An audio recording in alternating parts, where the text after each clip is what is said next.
Alright, so since my name means slow it down, I'm gonna take it really slow. So I spent last night just kind of staring at this, and I want to talk about it today. So all I did since yesterday is I've included the next two iterations here because it's important. Because I need to solve for the first 9. 1, 2, 3, 4, 5, 6, 7, 8, 9. Okay? Left the next one there just because. It's important because these are needed in the cross. Actually, I need to go further. Alright, so all I've changed since yesterday's video is I've added the next 4 rows to these 2 columns, or 3 columns. Because in order to create the cross here, going from 7, 13, 110, 110, 91, 6, 7, and then from 5 to 55, and from 8 to 89, I need all these cells. That's what we need to solve for this one right here, and this is going to be 340. But before we do all that nonsense, I want to look at what we already did. Okay, so what I think we've created are these letters. A lowercase p, a lowercase a lowercase g, and a lowercase s. Here's why. The first thing you do when you're creating here is you're going to get your P. It's going to come up here and do a little loop, and there's your P. Okay? P is the 16th letter of the alphabet. Okay?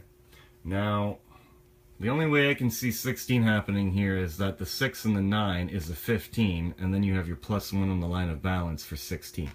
Which is why that's the 16th letter. Now, A is the first letter because it's a little a with a tail. Okay?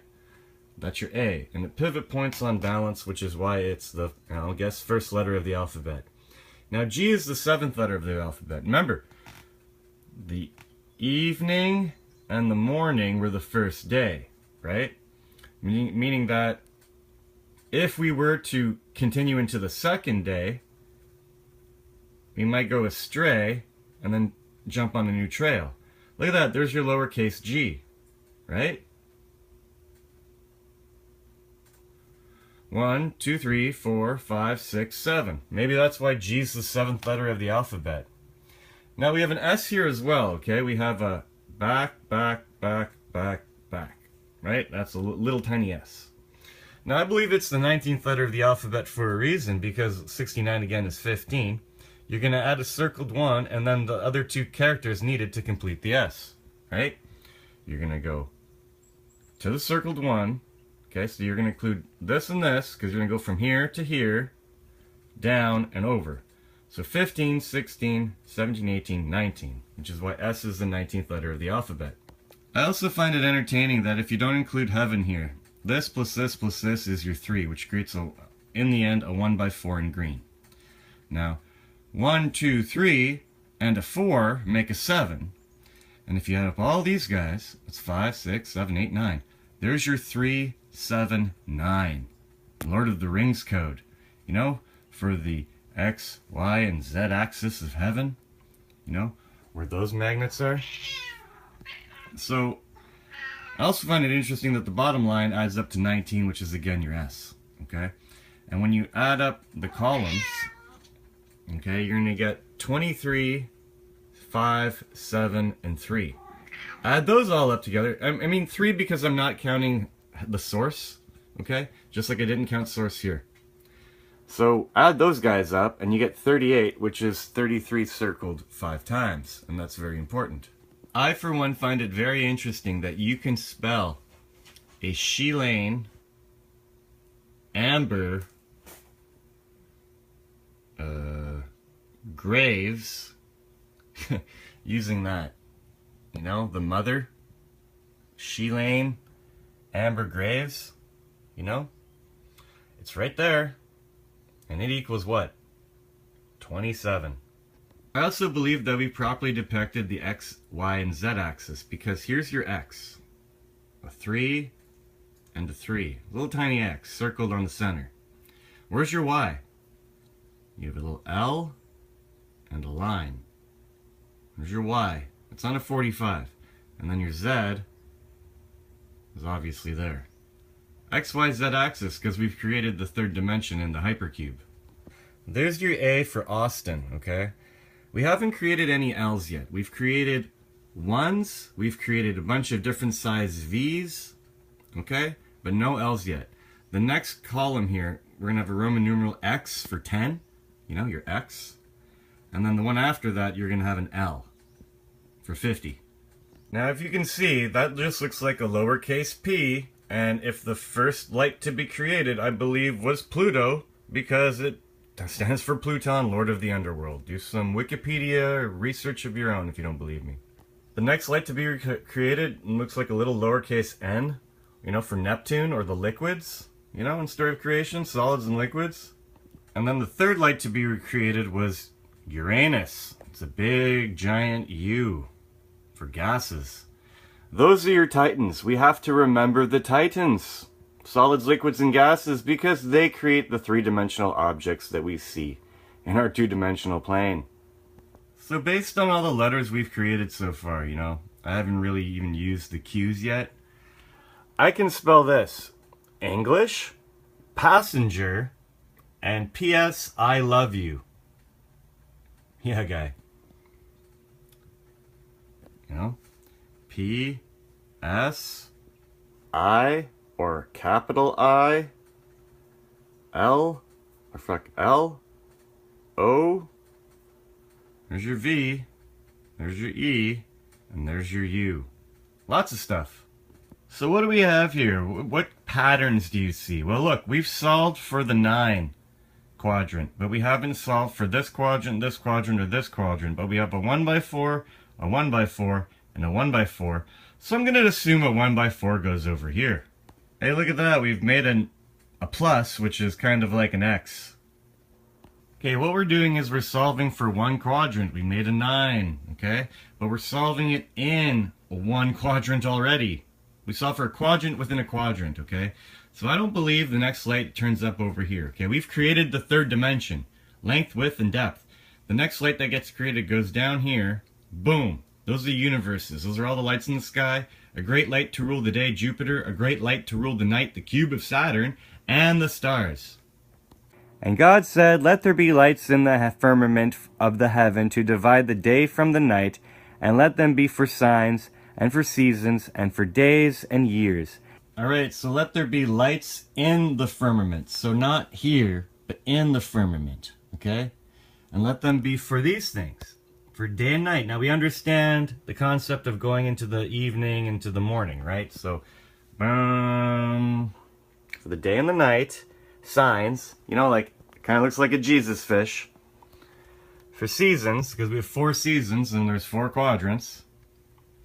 Days is interesting because we're going to have a 28, a 50, and a 91 on the bottom rung here, okay, of creation. If you add them up, you get a 169.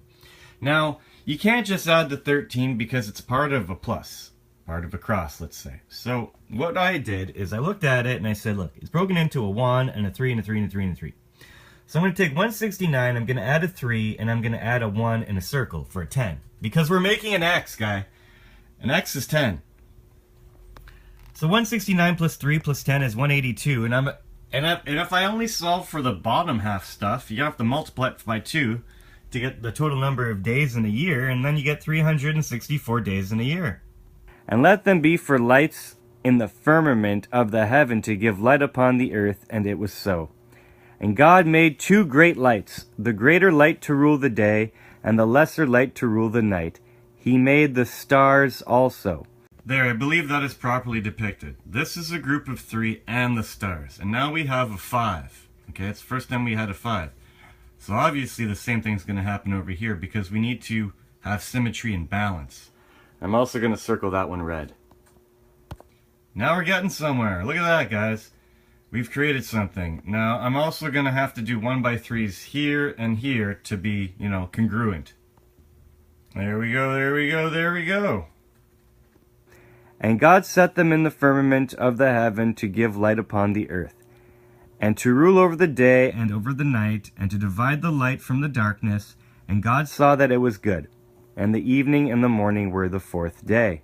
Now if that's a 69, okay, and we got to make a giant V with the giant V. 69, 70, 71, 72, 73, 74, 75, 76. Which is the answer for that cell. Another way to arrive at 76 is if you add up the metals here, you get 22, 35, 3, and 3. And if you add those all together, you get 63. But remember, you have to add the thing above it. So you have to add the 10, which is a 73. And if you're adding the 10, which is this one, you have to add the other one, and other one, which makes 76. So just to be extra complete on how we get 76 here, if you take these three, add them together, and these three and add them together, and these three and add them together, and these three and add them together, and these three and add them together, you're going to be getting this. 35, 20, that's for the fifth row. 28, add them together, 53. The third row is 8, add it together, 61. Second row is 6, add it together, 67. 2 out of 3 ain't bad. Add the first row 3, you get 70. But look, all we've added are boom, boom, boom, boom, boom. What have we missed? We've missed one line, a dot, a line, a dot, and a dot. So that's 1, 2, 3, 4, 5, plus the whole, 6. 1, 2, 3, 4, 5, plus the whole, 76. At the end of the fourth day, this is what we've extrapolated, okay? It's cellular math. It's real. I don't want to hear anyone say anything about cellular math ever again. Because, you know, your priests won't tell you about this. You know? The religions don't want you to know this. But I'm going to let you know anyway. Because I'm that guy. So after day 4, we've solved for time. Because we can count a calendar year and stuff. You know? Anyways, look at this. 28 and 13, okay, that's your 41. 41 and 9, okay, is your 49. 50. 51. 52. 52 weeks in a year, if you count that. 1 by 5. Anyways, we solve for solids, liquids, and gases, the creation of the X, Y, Z in the third dimension, as well as time. So believe it or not, there's your 0D, there's your first dimension, a line, your second dimension, a plane, your third dimension, volume, your fourth dimension, time, and the fifth dimension, I'm pretty sure is love. But I'm going to get a lot of ignorance for that. So now we're going to solve the cipher for here. So this guy right here, because we already have this, and I know the cipher, okay, n is equal to 5, n is equal to n plus 2, n is equal to n plus 5. So you're going to take 76 as n plus 2 is 78, and n plus 5 is 81. Add them together, you get 235. When you do, like, that goes here. 2, 3, 5. And then when you do it again with the 2, 3, 5s, you're going to get 712. 712. When you do it again with the 712s, you're going to get 2143. When you do it again with the 2143, you're going to get a 6436. Now you can see solving for this one is different because we're solving for this guy instead of a corner. So our cipher is going to be different. We're going to make a cross down here. So we've made another 1 by 5 to join with this 1 by 5 and this 1 by 5, but this one's still not a 1 by 5 yet. Kind of looks like a lowercase h of 1 by 5s. A few more things. Because this is a 1 by 4, it's going to go down to the 1 by 4 and create a 1 by 4 here, okay? So this is important because it creates like the midpoint of this new square. Remember from before, if this is like the plant stuff that connected, you know, the little sticky eddy bit from this square to the next square, if this is our new line of balance, okay, this is going to matter, okay, as the connecty outy bit, and so is this, because we have to bring the whole second square down with us to the next square. Noticing that the bottom corner here, the last cell to be created was a 13 in the 4 by 4 square, and we have a 13 here, okay? That cannot be included in our addition for this guy, okay? What's going to be included though is a 1 by 3 here, which will all come into the equation for that. At the end of the day, this cell right here is going to either be equal to this depiction, which will be the addition of these, addition of these, addition of these, plus 13, plus 14, plus 15, plus 16, or addition, addition, addition, plus 16, because the 13 here, it represents the 13 here, which is a 4 by 4, which is a 16, which is hex. So in the end, you're going to get your 13, 110, and 201, plus your 16. When you add them all together, you're going to get 340. which is what the answer to the bottom cell here